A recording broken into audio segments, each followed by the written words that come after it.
Olá, paz do Senhor Jesus, seja bem-vindo à nossa 15ª aula. Estaremos falando sobre os aspectos da salvação.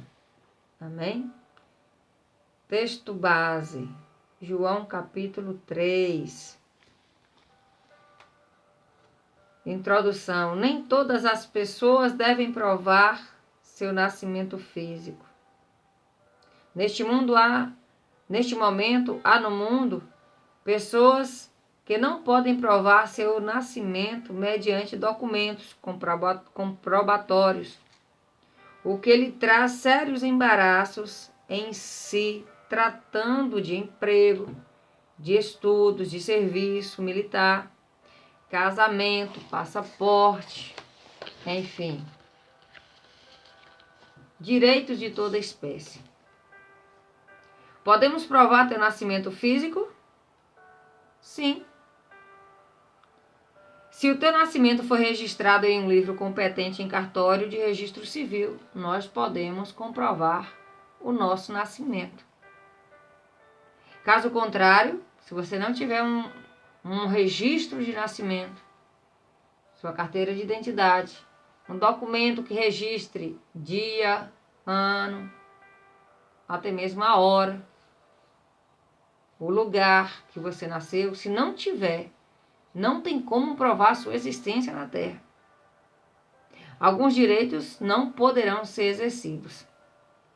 Podemos provar teu nascimento espiritual? Isso é forte. Tua nova vida em Cristo pode ser provado?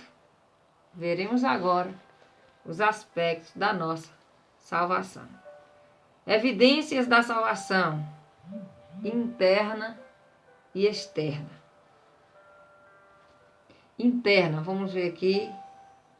Interna.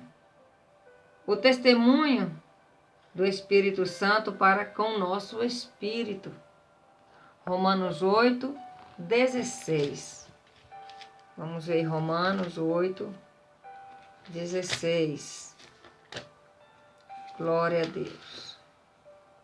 Louvado e exaltado seja o nome do Senhor. Romanos 8,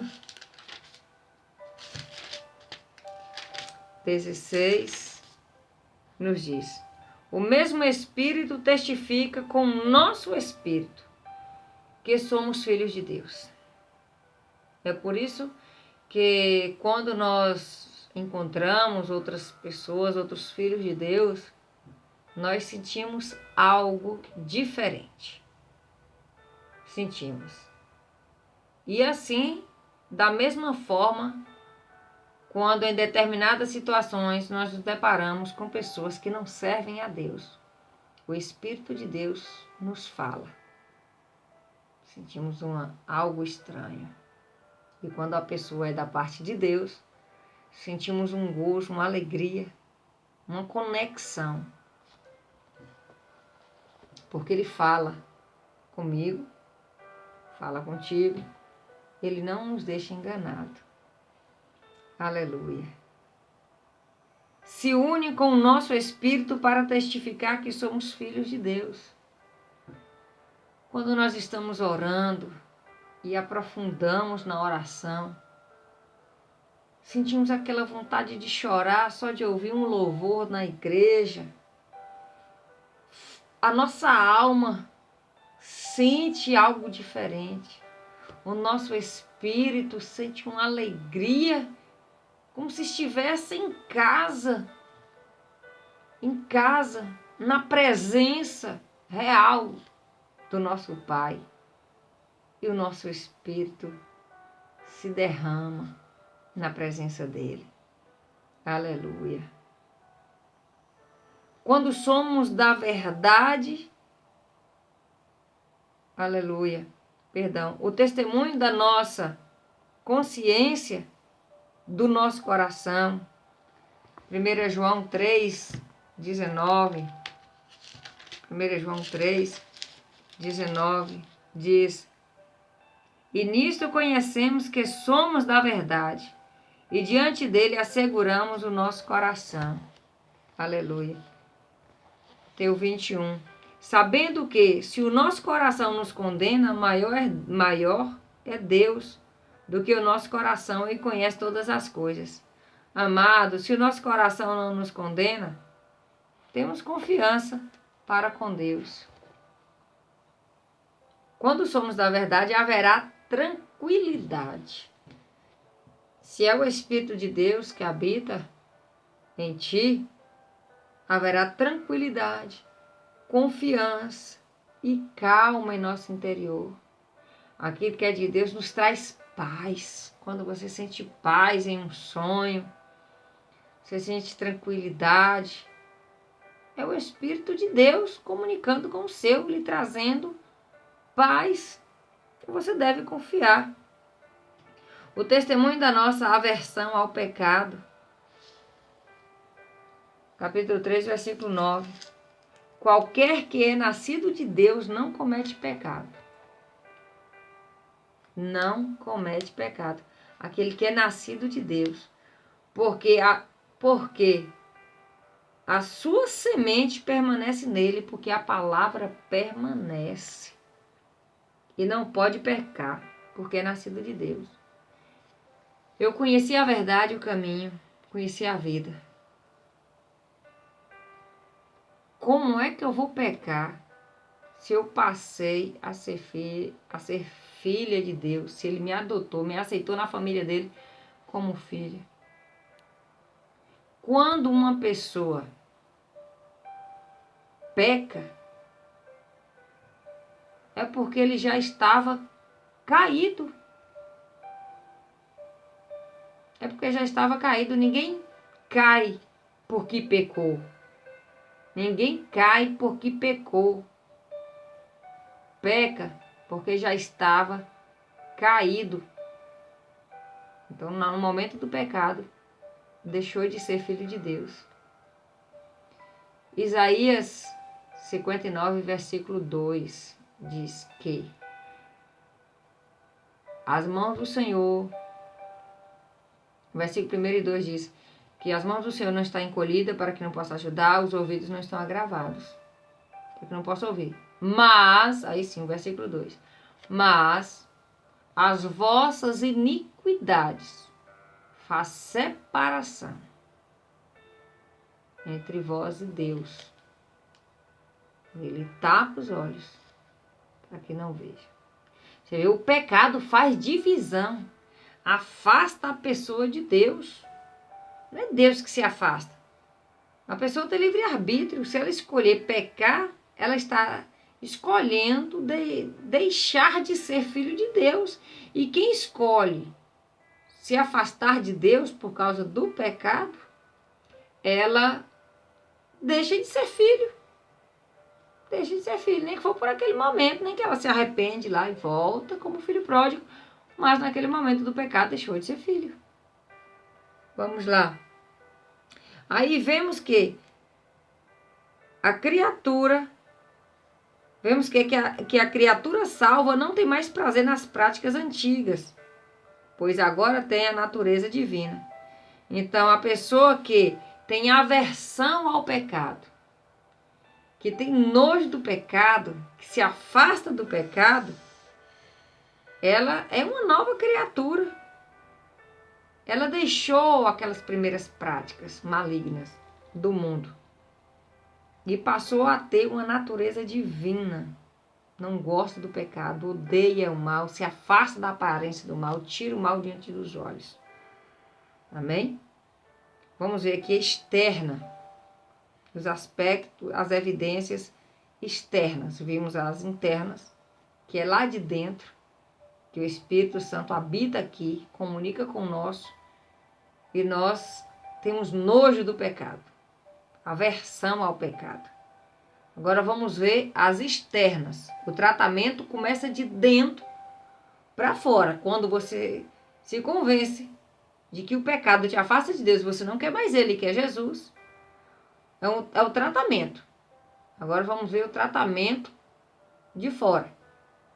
O testemunho da mudança ocorrida em nós. 2 Coríntios 5,17. Vamos lá. 2 Coríntios 5, 17. Diz assim: assim que, se alguém está em Cristo, nova criatura é. As coisas velhas já passaram, eis que tudo se fez novo. Você já não é aquela mesma criatura que vivia no mundo do pecado. Você passa a ser uma nova criatura. Vamos lá. Unido com Cristo através do novo homem. O trono do nosso ser é Jesus. Não é mais a minha vontade. Não é mais eu. É Jesus. A prioridade da minha vida passa a ser Jesus. A primazia da minha vida passa a ser Jesus. Vamos lá. O testemunho dos frutos produzidos. Externo. Os frutos que você produz. Quais são os frutos que você produz? Porque enquanto está aqui dentro, às vezes não é tão perceptível. Porque as pessoas não têm poder de olhar para dentro do teu coração. É por isso que julga muitas das vezes. Julga o que está por fora, não sabe o que está lá dentro. Vamos ver aqui a parte externa. Os frutos das outras pessoas veem. As pessoas observam. São testemunhas. Mateus 3, versículo de número 8. Mateus 3, verso 8. Produze, pois, frutos dignos de arrependimento. O que é produzir frutos dignos de arrependimento? Produzir frutos que mostra para as outras pessoas que você tem vergonha, arrependimento dos frutos que você produzia lá atrás. Outrora, quando você andava sem Jesus, daqueles lá você tinha vergonha. Os de hoje são completamente diferentes. São dignos do seu arrependimento, do que você fazia lá atrás. Isso é que é produzir frutos dignos de arrependimento. É produzir frutos que provam que você tem vergonha, que você se arrependeu dos que você produzia lá atrás. Vamos dar continuidade. Fazer coisas novas que mostrem o arrependimento. Isso é produzir frutos dignos de arrependimento. A questão não é de obras, e sim boas obras diante dos homens, as quais glorifiquem a Deus. Seus frutos, tudo que você faz, tem que louvar o nome do Senhor. Tem que glorificar a Deus. Mateus 5, 16 diz: assim resplandeça a vossa luz diante dos homens. A luz do Senhor tem que refletir na tua vida. E assim você vai refletir na vida daquelas pessoas que ainda andam em trevas. Diante dos homens, para que vejam as vossas boas obras. Para que os homens, as outras pessoas que te rodeiam, vejam, a palavra diz, vejam as boas obras que hoje você pratica por estar em Jesus Cristo. E que essas pessoas que estão vendo o brilho de Jesus na tua vida, as boas obras na tua vida, glorifiquem a Deus, nosso Pai que está nos céus. Isso é muito forte. Então, testemunho da vitória sobre o mundo.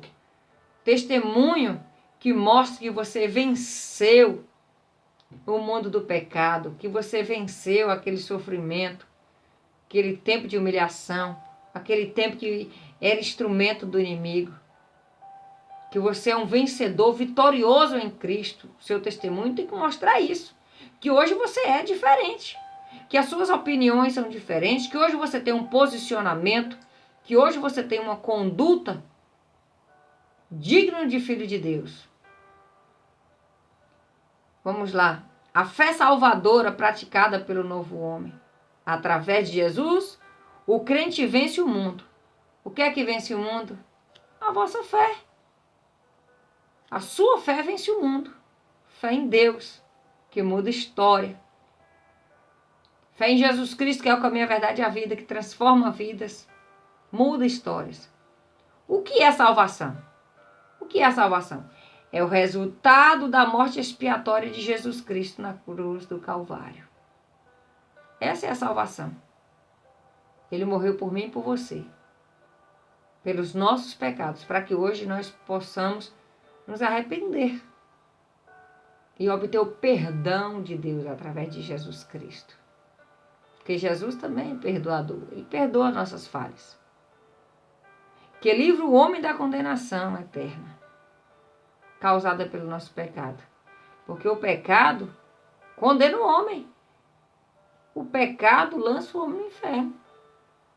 Eu diria, às vezes, vamos dizer assim, nem tanto pecado. Porque pelo pecado você se arrepende, conserta. Agora, a escolha, o que leva o homem ao inferno é a convicção de não querer Jesus. É a convicção de não querer Jesus Cristo em sua vida. É isso que lança ao inferno, quando a pessoa está determinada a não querer Jesus. Porque mesmo estando em Jesus, se houver um deslize, uma falha, pecar, Jesus coloca de pé. Se a pessoa querer, a pessoa retorna para o Senhor. Aí a pessoa se arrepende, volta para Jesus, mas quando a pessoa está convicta de que não quer Jesus, isso aí vai lançar ela no inferno. Vamos lá. Um ato soberano de Deus é a salvação. A salvação é um ato soberano de Deus. Sua vontade é através de seu Filho Jesus. Um grande amor de Deus em favor da humanidade. Que Deus amou o mundo de tal maneira que deu o seu único filho, seu Filho unigênito, para que todo aquele que nele crê não pereça, mas que tenha a vida eterna. A salvação também é um ato da infinita misericórdia de Deus, porque é dada graciosamente mediante a fé. É de graça. O preço já foi pago, você só tem que escolher, você só tem que querer Jesus. É um favor imerecido. Nós não merecemos, mas mesmo assim, pela misericórdia dele, nós a alcançamos pela nossa fé.